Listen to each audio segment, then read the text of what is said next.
Hi guys, hope you're having a great day so far. Well, now that the large majority of us are at home with the kids, you may be looking for some fresh ideas to help the kids educated, keeping their little hearts and minds sort of ticking over. One great topic, of course, of conversation to keep the kids busy, of course, is food. And this is something that all parents can educate their kids on, no matter what the age or the education level. So lucky for us today, we're joined by our very special guest, Alicia Edge, and more famously known as the dietitian to the Matildas, Australia's national football or soccer team. Now, Alicia is a mother of 3 kids under 5 and an advanced sports dietitian with a focus on high performance and general well-being. She uses her extensive knowledge to help others, whether it be from baby-led feeding, everyday wellness, or high performance athleticism with teams like the Matildas. We're really thrilled to have you today, Alicia. How you doing? I'm really well, thanks, Rachel. Thank you so much for having me in these crazy, crazy times. I know. And I think everyone at the moment is just, well, we've heard the phrase a million times, we're in unprecedented times, but it really is. And like we're just saying, it's not an exaggeration this time, is it? Yeah. It's just almost like a really bad film. Like we're all just like dreaming at the moment, and you just want to wake up and say, that was really crap, and just get back to life. But unfortunately, this is just this is our reality. But sorry, go. No, all good. I think it's just real. Yeah, I'm just feeling for everyone at the moment, whether you are, if you're struggling financially to get that security down, but also everyone with kids at home and trying to find their way and their new way for who knows how long. And I think it's that uncertainty about time that's really hard. And I've had some really big discussions with our athletes about it this week, about, trying to refine purpose, trying to find a gift in all this. There has to be some positives that we can find.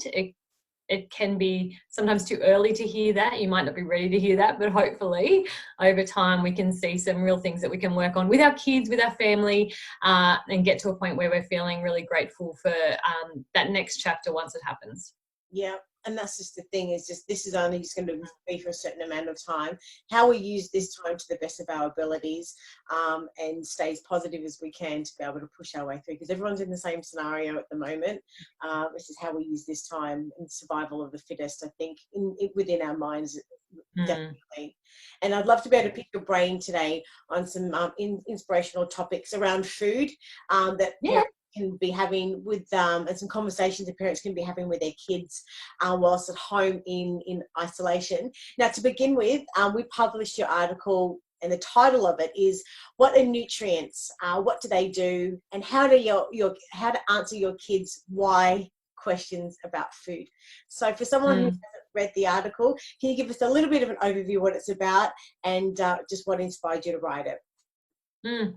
I think as mums, we tend to panic a little bit when it comes to knowing what to feed our kids and also making sure that they're getting everything they need.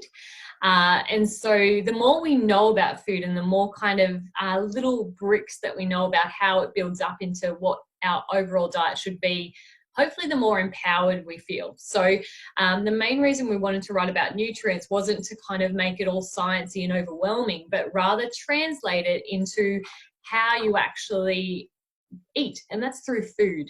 And so a big message, hopefully, that came through the article is that we don't eat nutrients, we eat food. And so even when we're talking about high carbohydrate foods, even something like rice actually contains protein. And so then moving through these things and also knowing how nutrients help our body, we can then open this new conversation and this new curiosity with our kids. Yeah. Well, let's get stuck into these questions. So question number 1 we've got for you. Got a few of them, but really, really excited to start. I love how organised you are. Question number 1, what are some of the key nutrients our bodies need and where are they found? Yeah.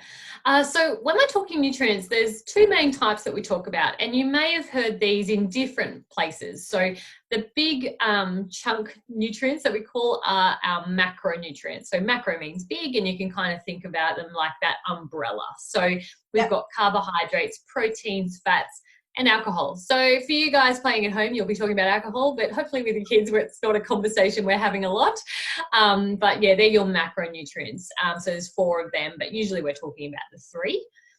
And then under that umbrella are all what we call our micronutrients. So our micronutrients, or small, are things like our minerals and our vitamins. And so they're coming from all different types of foods, and every food has a different type of an amount of micronutrients. So they're things like our minerals, like sodium, magnesium, things that you would have thought about there.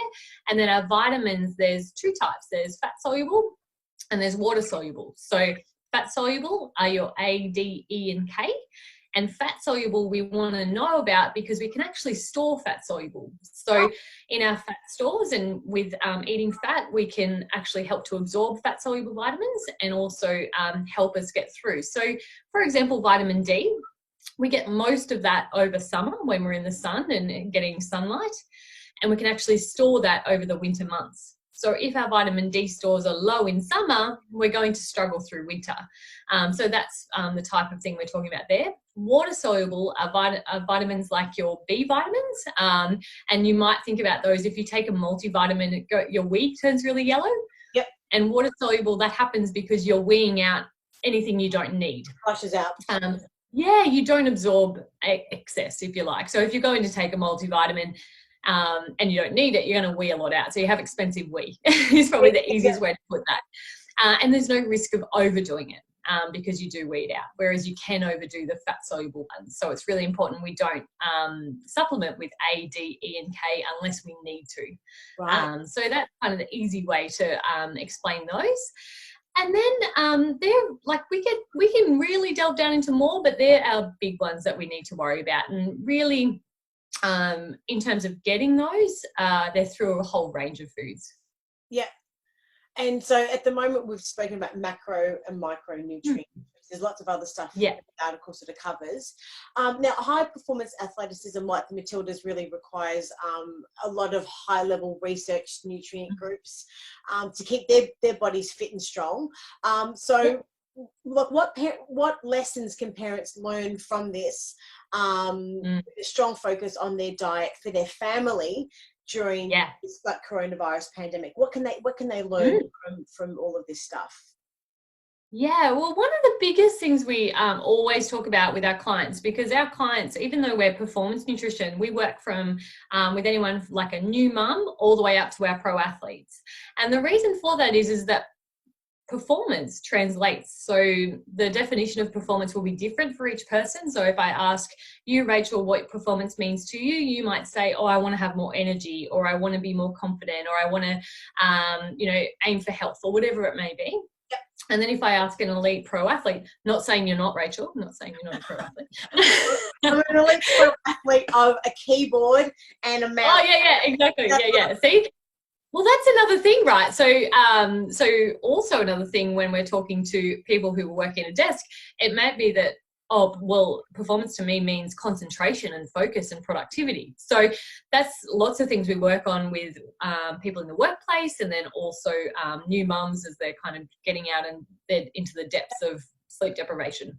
Then when we're talking to a pro athlete, their response to performance is like, I want to get a PB, I want to win, I want to have my best power. And, you're talking a lot about weight and power to weight and strength and performance in the piece of the sport. So when we're thinking about Matildas, we translate that really quickly to the family life. And it might sound like a really big stretch, but what we focus on first, no matter who you are, is that base level of nutrition. So we're talking about things like those big rocks. So how colourful is your plate? How much variety is in that? What's the quality of your protein like? Are you getting enough carbohydrates in for how much you're moving and how much you need to grow? So all these things translate to the home in the way that, okay, well, how much colour are we getting on our plates day to day? How much variety we are managing there? Do your kids only eat, brown foods, or do your kids not touch a certain color of food? And those types of things are like, okay, we need to increase variety or quality or whatever it may be. And then we're talking about protein. So protein are like your building blocks for muscle development and recovery, but they're also really important in times of growth. So our kiddies, they need a lot less protein than what you might think. I think the normalization of protein supplements and things is something we could talk about all day, but they're not something your kids need, because we get a lot of proteins for our food. And then we're also talking about carbohydrates. So the more we move and the more we run and the more we jump or whatever it may be, the more carbohydrates we need. So as our kids move a lot more than a lot of us, their need for carbohydrate is actually higher than it is for the person who sits at the desk all day, like me. And Rachel. So when we're just sitting and our heart rate isn't very high, we're kind of just very sedentary, we don't need all that much carbohydrate. We've got enough going through our bloodstream from what we've eaten. But as we start running or dive into the swimming pool or go for a bike ride and all these things we're all dreaming of doing now that we're stuck at home, we do need more carbohydrate to fuel that activity. And so all these things that we're using for our athletes are then translated into the home for our kiddies. So that's the really big piece there. And there's no one way or no one right way. We really value everyone's different beliefs around food. Their preferences around food, and so there's no set way to eat, but rather just a progress that you can aim for. Yeah. And look, parents may be focused feeding their family like a healthier diet during this time, given they're home, they've got more time to be cooking a full meal, they're rushing home from work and everything else, and B, I guess they're really probably more focused on providing greater nutritional quality, like to strengthen their family's immune system. So in doing this, I guess I'm guessing this may actually expose children to veggies and foods maybe that they're not used to as well, potentially as well, seeing more vegetables on the plate. So in saying that, how do you suggest that we make food fun and educational for young eaters at this time then? Yeah, I think you just highlighted a real silver lining of this whole situation. So all of a sudden we've got time to work on things that we may have wished we had previously, and now we suddenly do. So how do we maximize that opportunity? So one thing that we know is that the parent showing kids and being there for kids to show normalization around eating different foods is number one.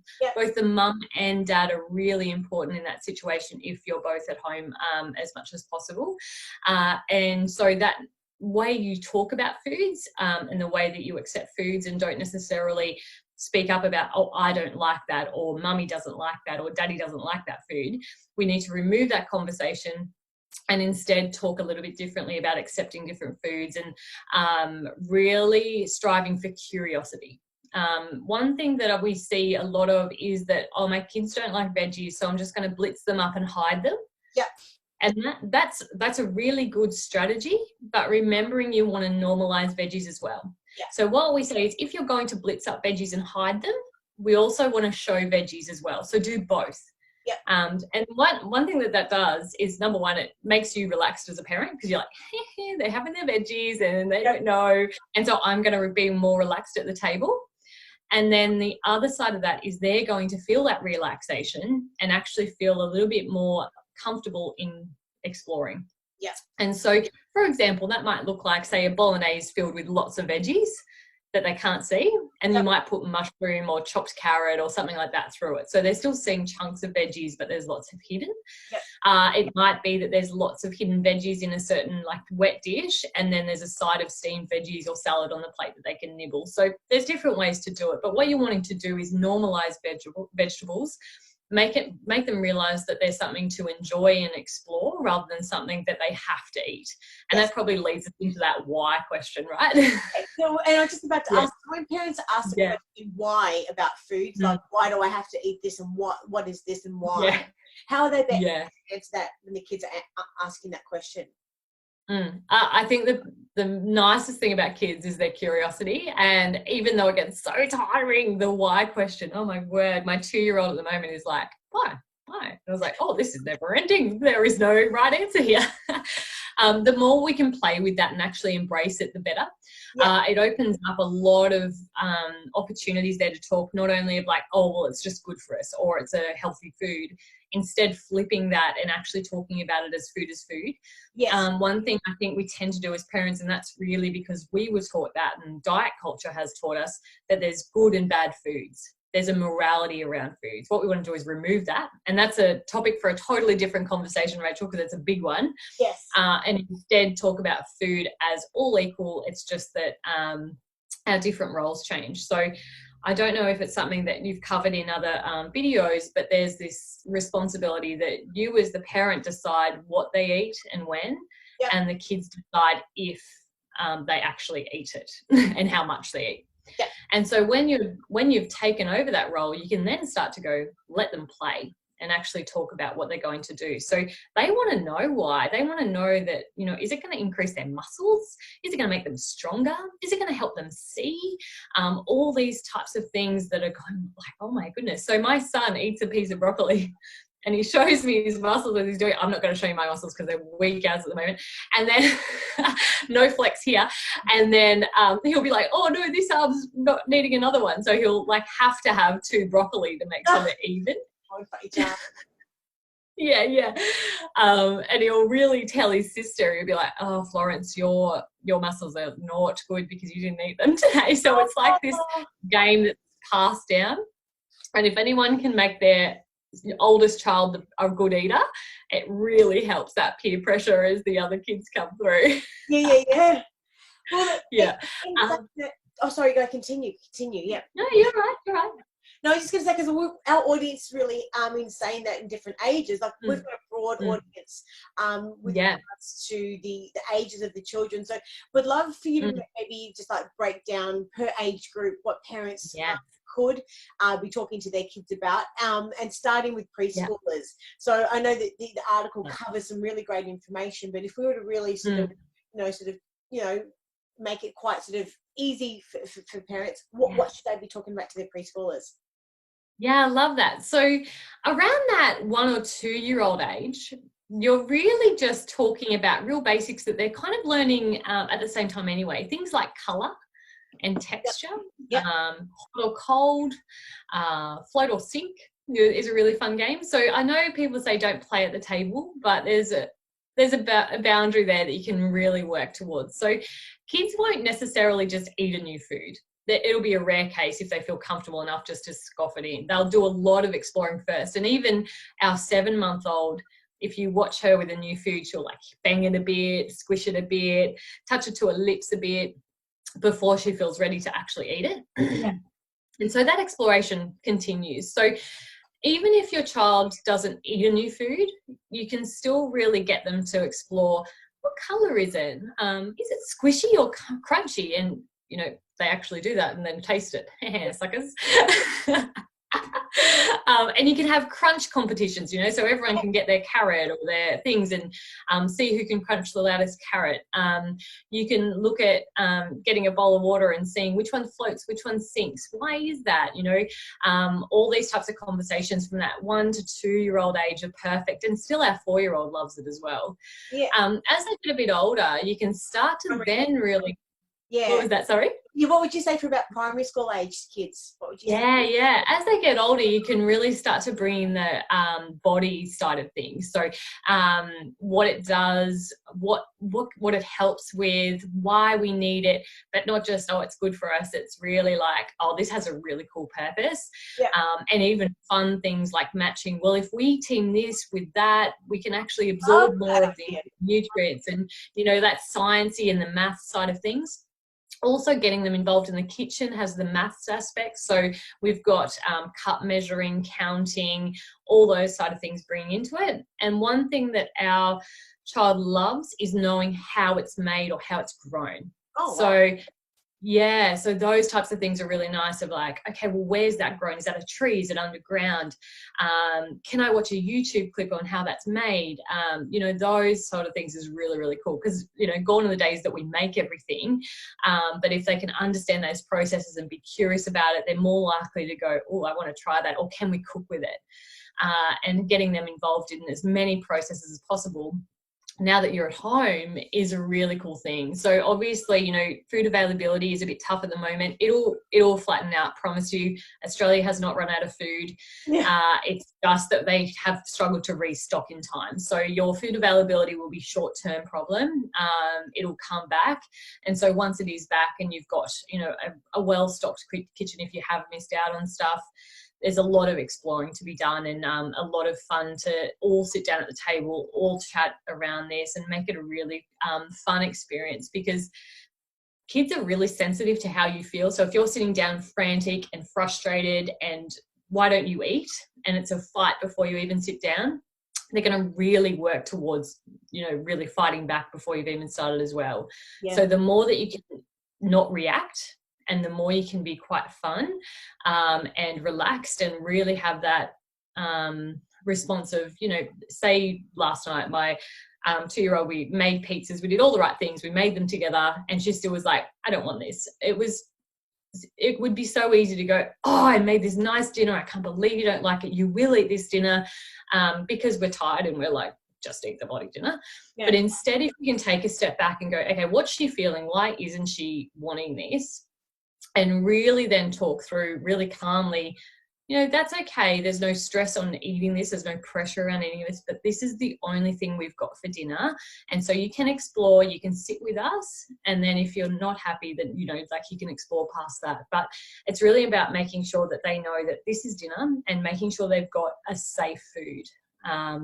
So that they do feel ready to explore and they know that at least one food on their plate is something they enjoy. And that's where I stuffed up, by the way. So I didn't put a safe food on the plate. I put pizza, which she usually likes, but I wasn't 100% sure she would like it that night.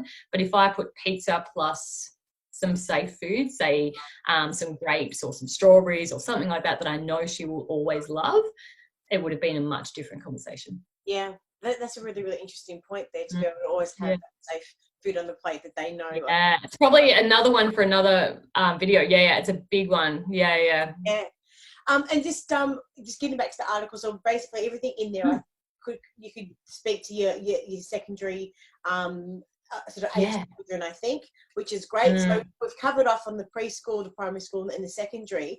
But with this now, what activities can parents be doing at home to demonstrate these lessons? Because you've got some great tips in the article.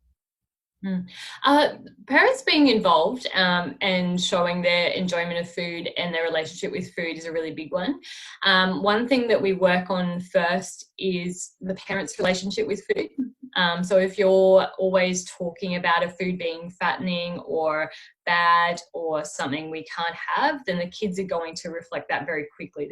They absorb it very quickly. So one reason we don't necessarily go straight to the kids sometimes when we're working with you, we go to the parent, because once the parent is feeling more confident and they have a much more positive relationship with food, that flows onto the kids so quickly, and it's this beautiful thing that we watch. So that's number one, is really reflecting on your own relationship with food with curiosity, not judgment. That is a really big thing that we push. So if you do find yourself, you know, saying something, it's okay to go, whoa, what was that and where'd that come from?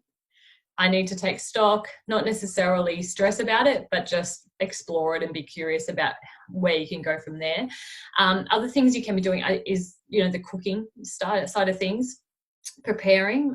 When kids prepare and cook, you know, they are more likely to eat it, but it's not a guarantee. Like, as you said last night, like pizza didn't work. But it is nice and it does explore and it does teach, and it is a really nice time filler too. And then additional to that, at the table, sitting as a family as much as possible. It's not always possible, but it might be more possible at the moment, which is really, really nice. So the more that you can display food eating together, the more you can chat about foods together, the more that they can see you eating different foods, the more progress you will make. And, you know, you're sitting with them and encouraging them and keeping them feeling safe. Whereas if you're giving the kids food and then walking away and doing something else, they're kind of sitting there going, I've got all this food, I don't know what it is, and I have no one around me to actually reassure me about this. So it's like tantrum time, or they're feeling really tired at that time as well. So by sitting with them and making it a family thing, it does definitely help and just bring you into a place of being ready to make progress. Yeah. And at the bottom of the article, you also highlight some main takeaways to not the takeaway foods, but lessons. Yeah, to maximise nutrients overall. I've got the article in front of me. I can sort of start to sort of just quickly read through them and to tell me what your thoughts are, if there's anything else. Yeah, go for it. So the first one is mix it up by serving some raw and some cooked food simultaneously. So that's a really great point. The second one, repurpose the juice and fluids left over from cooking meats and veggies. Tell us a little bit about that. Yeah, so when you're cooking different foods, there is this change in their nutrients. So mainly we're talking about our micronutrients here. So for example, when we cook some veggies in water, particularly ones high in water-soluble vitamins, a lot of those vitamins will go into the water and they'll be lost. And also they're very sensitive to heat, like vitamin C will be reduced in heat. And so if we can actually utilize that water again, it's a really big nutrient source. So things like making stocks out of it or soups can actually be something really, really cool that you can do. And same with meat. So B vitamins is a water-soluble vitamin that I mentioned earlier, and they're high in meats. So things like your B12 is something you've probably heard of, and that's high in meat. But because it's water soluble, when you lose the juices of the meat, you lose a lot of that as well. Not all of it, you still get lots from the meat.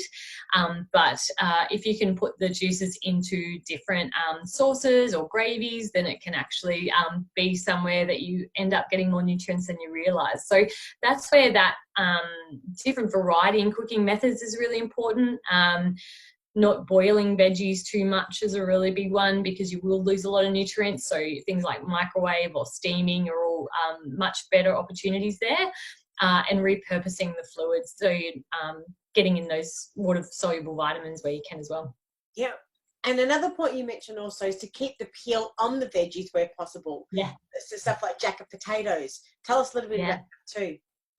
Yeah, so when we're talking about the skin of veggies, a lot of the fibre is in that, but a lot of the nutrients are in it as well. It's a very nutrient-dense source. So if you can even cook veggies with the skin on and then take it off, you're still going to get some benefit there. Kids won't always eat the skin, but I always say, like, start the way you want to finish. So do the skin, and then they'll decide over time that it's normal and start to eat it eventually. It's like my current war on baby spinach. I'll just keep putting it on their plate. and the other day they actually ate it. So after years of having one or two spinach leaves, we got there. Yeah. So it was really funny how it just was this very long thing, and we never talked about not liking baby spinach. It was like, you don't like it yet. You will one day. So we're just going to keep it there. And when your taste buds are ready, they'll know. So yeah, it was this really funny long process, and we finally got there. So that's another thing about the skin. So anything from fruit and veggies, try and keep the skin on, but there's no pressure in that of always doing it, but it is a nice way to keep in some nutrients. Now, you've really given us some really practical ideas and simple ideas to help families, teaching their kids about food, and especially sort of around meal times and everything else. Is there anything else, any other key points you'd love to be able to communicate to them outside of what's in the article, and or just to paraphrase, just summarize everything that we've just sort of spoken about? Is there any sort of key points you'd love to be able to sort of to get out there? I could talk a long time about food and kids, as you could probably tell. So I think there's a few topics that we've kind of brushed over today that we'll probably have to delve into a little bit deeper, Rachel, at some stage. Yep. So that's when I guess the biggest thing, and it's something that we put on our kids' Instagram page the other day, was really making sure that it's not about good or bad, and it's not about doing 110% this type of diet or this type of food. It's about that positive relationship with food. And if you can aim for a relaxed, positive relationship with food for your kids and your family, and really just aim for that progress, you will be doing so well. I think as parents, we always think the worst, and we're always our worst enemy when it comes to, I'm never doing enough, my kids aren't eating enough, I should be doing better. You are doing an incredible job, and the best job you can. It's now going, okay, I've got a little bit of extra time or a little bit of opportunity now. What can I do better? And it may just be one or two different little things. Don't try and change everything all at once. Just change one or two things that you feel really confident in trying to focus on, and go from there, and just keep building from there. Because very tough job, but yeah, if you can go in feeling a little bit relaxed and confident, it would go a really long way. Yeah. Well, look, Alicia, I've absolutely loved chatting with you today, and I'm really looking forward to some other chats in the near future. If parents have got any other questions for you, whereabouts can they find you? Yeah, so we've got 2 Instagram pages. So Compete Nutrition is like the adult performance nutrition piece. Yep. It's where the sports nutrition and performance nutrition lie, and we've got an online dashboard where you can get all online support there. We do work with development athletes in terms of the child space, and it's all done via our dashboard, and you can chat to us there anytime. We've also got free assessments on our website. If you were like, oh, I would love more energy, or I'd love more concentration, then do a free assessment, and I will get back to you in person to tell you how to get started, and a few little tips and tricks you can do. Our other little passion project is an Instagram page called baby_led_feeding. So we are changing the name because it's obviously evolved a lot since we first started with a 4.5-year-old now. So we talk about all things baby nutrition all the way up to toddler, and getting them involved in the kitchen and their relationship with food. So if you've got questions, we always have our PM boxes very full. We try and give out as much information as we can, and it's done with another dietitian, Karen. So both of us have little ones, and more than happy to answer your questions there as well. Awesome, and we'll make sure we've got all those links at the bottom of the introduction paragraph. Alicia, thank you so much for your time. Can't wait to chat with you soon. Give my love to the kids. Oh, thank you. See ya. Bye. See you, Rachel.